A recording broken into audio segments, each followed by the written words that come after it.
কিনে দাও ওই কিনে দাও, বালটা নিলাম আমার মায়ের দিয়ে কাজ করছে, মায়ের টাকা দিচ্ছে না, আবার এই গাঁড় পাকাও মারছে, কত সব নাই কিছু। লেবার এ লেবার বলবে না,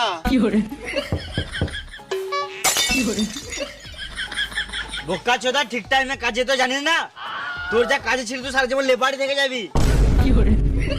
এ সুরের বাচ্চা কন্ট্রাক্টর, লেবার বলবে না। ঘাড়ে ফোন ভরে সকাল 6টায় অ্যালার্ম লাগিয়ে দেবো। তুমি যা বলবে বলো, আমি কাজে যাবই না। কেন যাবি না? ঘরে খাওয়ার টাকা নাই। এলে 10 টাকা। 10 টাকা তো বিড়ি ছাড়া কিছুই হবে না। সুরে বাচ্চা তুই তো সারাদিন বিড়িই খাস। আমার একটা শর্ত মানতে হবে। বেশ বেশ তাড়াতাড়ি বল। আমি যখন মন তখন বিড়ি খাবো, কিছু বললে চলবে না। মাথায় কিনে দেবো, এখানে চটপটি মরে যাবি। গান মানাবো, কাজ যাবো না। বেশ বেশ তাই হবে, তুই যা করবি তাই হবে, তুই তাড়াতাড়ি কাজে চল। বেশ চলো, আমি চললাম।